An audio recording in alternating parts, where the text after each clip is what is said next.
Hey there, happy day 1258 of What You Up To Now. Sharon Horne-Ellstrom here, documenting my journey as I transition from the brick and mortar corporate world of business to the online world of business. And today we're going to talk about blind leading the blind, and relationships. The most important relationship in the entire world to you, not to anybody else, the most important relationship to you. Do you know what that is? Let's lose the sunglasses. I only need when I'm out in really super duper bright sunlight. And why am I attracted to the idiom, the expression of the blind leading the blind? Well, because I am legally blind at this point. Since was in my early 20s, I started to have eye problems and uveitis and iritis, and the cortisone treatments and the shots in the eyes over the decades took the vision in my left eye first. And even after having cataract surgery, they discovered that they had gone too long before they had the cataract surgery because they couldn't see what was going on inside my eye, and it ended up destroying my eye and taking the vision out of my left eye. So didn't fix that, but got a little bit of color vision and a little bit of shape vision back out of that eye following cataract surgery when I was pregnant with my son. My son is now 30 years old, so that was 30 years ago that I had my first actual eye surgery. And then I've had a lot of other stuff go on, but I'm just talking about my eyes today. And then in 2011, following my sudden cardiac arrest in 2010, my right eye started to get sick and go down that same path. So in order to try to stem and prevent as much damage as happened to my left eye, I had cataract surgery down at Mayo Clinic in Rochester, and that worked pretty well for a couple of years. But about 4 years ago now, the vision in my right eye really started to deteriorate. So it's been a couple of years now that I've been considered legally blind. Now, why my eyes look wonky sometimes. Sometimes they are wonky. Sometimes I can't see anything. Things that people take for granted that they can see, like depth perception and birds and airplanes and things like that. Blind people, and blind is want to cover this because I didn't cover it in our idiom today, talking about the blind leading the blind. But the term blind, nobody's offended by that. If you're blind, you just can't see. There's visually challenged, legally blind. Legally blind applies to me because most people that are blind like to talk about blindness as being 100% blind, you can't see anything, versus some people that are low vision or visually impaired. Visual impairment is like 20/40 vision or 20/30 vision. Most blind people would be more than ecstatic to have 20/30 or 20/40 vision, because that can be corrected with glasses and lenses. My vision is to the point where it can't be corrected any better than, I think, 2400 or 20, the high hundreds, even with lenses. So I use these just as sun protection from damage in UV rays, because our eyes, even though we're blind and can't see out of them, they can still be damaged by the sun. And since we tend to not blink maybe as much as other people because we can't see anyway, we don't need, but our eyes like lubrication, at least mine do. It's possible to get more damage to our eyes, which are already damaged to the point that we can't see. So it seems kind of like an oxymoron, but I still wear sunglasses when I go outside. Plus, light can still get in and irritate my eyes and give me migraines and things. So enough talking about blindness. Blindness to me is like any other challenge or handicap. It's just something that each of us has to deal with, our own unique situation, and figure things out for ourselves. Doesn't mean we have to let it slow us down. Does it mean we have to do things differently? Yes, I have to do a lot of things around my house differently than I did even 5 years ago. But that's okay, because it's one of those continually improving, continually evolving processes. We thrive when we're learning and growing and becoming and figuring things out. So I just have an automatic, built-in figuring things out opportunity at all times. But our idiom today for Supersize Your Business was the blind leading the blind. And I never knew that the ending of this was when the blind lead. It's a proverb from Matthew 15:14 in the Bible, of course, and from Proverbs. And the whole thing talks about the blind leading the blind. Leave them alone, because the blind leading the blind, eventually they all fall in a ditch. Or that's paraphrasing, but they all fall in a ditch. I didn't ever hear that part. And so I'm going to ignore that part now, because I don't intend to lead anyone into a ditch. But I do lead a lot of people, so I want to make sure that they don't think I am actually the blind leading the blind. Just metaphorically, the blind leading the blind means that somebody that doesn't know what they're doing or somebody that doesn't know what they're doing goes to somebody else who doesn't know what they're doing with respect to that topic, looking for advice, coaching, help, expertise. I see a lot of that in the online world. There's a lot of the blind leading the blind in the online world. Guess what? There's a lot, even more, blind leading the blind in the offline world. Corporate America was rampant with the blind leading the blind.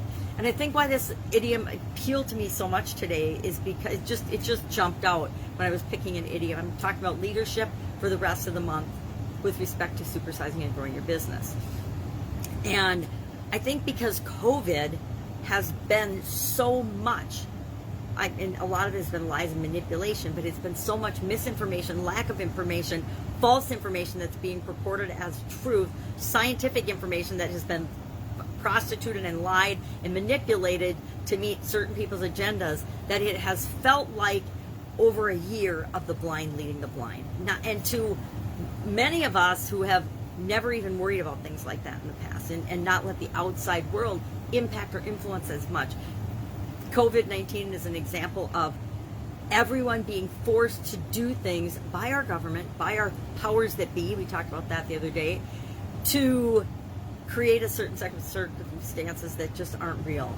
And guess what? That's like any other thing that's built on false information and lies. It will all crumble and fall. The truth will come out eventually, and we'll all know what really happened. But it doesn't even matter because we've already been impacted by the whole episode. Blind, like I said, is not an offensive term. I've never been offended. I've been, a little sad that my vision was going, but I've never felt bad like it was something that I had control over. I think that so often we feel guilty or shame over stuff we have absolutely no control over. And that shame and guilt is usually felt because other people outside of us are negatively commenting or judging, and then we pile on with our self-talk to feel even worse than the event that happened in the first place. So the blind leading the blind, I'd love to know if you've heard or used or felt or experienced this type of thing before. Have you ever gone to somebody that was supposed to teach you something? Or I gotta believe students in school sometimes go in and they're like, hey man, this is a new history teacher who usually teaches home ec, and they're teaching me history and they know nothing about it. This is the blind leading the blind. So many areas and aspects of our life we've been like or experienced people that don't know what they're doing teaching us things that we're supposed to know or that they're supposed to know about, but they've never done. They're not experts in it. Well, really, really interesting topic and really interesting way to experience the world. So that was my blind comment in the title today. And relationships for our annual challenge this year. We're doing one thing every day that centers us. And our saying today was about Diane von Furstenberg sharing that very early on she realized that the most important relationship in her life was the one that she had with herself. And I was like, well, I wish I'd figured that out, because then I probably wouldn't be having to do an annual challenge on getting to know myself better, getting to know and figure out what centers me. But if I had figured it out, then we wouldn't be doing the challenge. So there's always that. There's always an upside to everything. I love to think about and look at situations that happen and say, okay, that just happened. Now, I can feel bad about it. I can bitch and whine and complain and moan about it. Or I can say, that just happened. What do I need to know about it? What do I need to do? And what can I learn from this? Because if I ask myself about those questions about what happens without all the emotion and all the judgment of it being bad or good, I can learn from any experience that I have, right? I can learn from any experience I don't have. I can learn vicariously through other people's experiences, so I don't have to learn them all myself, right? That is particularly true of things that go wrong, mistakes, lessons learned coming from other people's mistakes are the best ones, because you don't have to make the mistake and suffer the consequences yourself. At least that's my philosophy. So thinking today as I was waking up and getting ready about the next Get Up and Go challenge, it's just, well, I guess 21 days away, 3 weeks away. I guess I got some time. But I want to go back, take a quick look at what did I do before, what have I done, what are we morphing into, and now that I've had a couple month break from it, I want to say, all right, how can we make this even better, like 10 times better? How can this be 10 times better, 10 times more valuable? So I'm going to look at what I cover, the topics, the length of time. I've My goal has always been, and this is pretty funny for me to say, but it's always been to keep the daily videos to 10 minutes or less for several reasons, but primarily because people are so busy. And the whole purpose of a challenge is to break it down into bite-sized pieces so that you can do it, so that I can do it, so that we can do it, and we can accomplish a little piece, a little step every day. And at the end of the challenge, we can see it by looking back that there's been a massive change, a massive transformation, a massive improvement in the area or aspect of our life that we are creating the change in. So I'm going to be working on that probably this weekend. I want to do a little bit just of review and analyzing and figuring out what works, what doesn't, what tools are the best tools to share. Because I've shared probably hundreds of tools over the course of the months since the first one. The first one I think was April of 2020. The first Get Up and Go challenge, the first free 30-day plus Get Up and Go challenge was April of 2020. So and then the seventh one was April of 2021, and that's the last one I've done this year. So number 8's coming up August of 2021, and I want to make sure every time I do it that it's better and better and better and better. Better for me? No. Better for you. Better for the people that are doing the challenge right along with me. Now, I will admit selfishly, I want it to be better and better and better and better because I do the challenge right along with people. Whenever I do a challenge, I don't just do a challenge and spit out a bunch of information at people and expect them to do homework and things and then pick out the people that participate and go on and sell them my high ticket offer. Yeah, that's a great strategy. It's a great marketing plan, but I don't do that. I do the whole Get Up and Go challenge just to give back and share information with people and share some of the lessons that I've learned, because 2020, if it taught us anything, it's that we need to help one another out. We need to make sure that we do what we can for other people to make the world a better place, not to go after our own self-interest and just see how much we can scratch and claw and get for ourselves out of any situation. Don't get me wrong, there's a lot of people that have made billions of dollars during COVID-19. There are a lot of industries that have been advanced beyond what would have happened in the next decade had there not been the pandemic. There are a lot of people who have come out very well in the pandemic and all of the media crap that's gone on in 2020 and continues rampantly in 2021. It's quite pathetic, but if you step back, do your own thing, keep doing what you're doing and creating what you want to create in the world, it really doesn't matter, right? It doesn't matter because, again, like I said, truth will out. The truth will come and bubble up to the top, and it might take a while, but it always happens. Good triumphs over evil, always. It always does. And sometimes when we're in dark times and we feel like everything's against us, those are the times we're just forging and getting stronger, honing our skills, creating what it is that we want in our life, and we explode into the success that we all deserve and want. And people will look at you and say, oh my gosh, that you're an overnight success. Yay, yay, you're in the spotlight.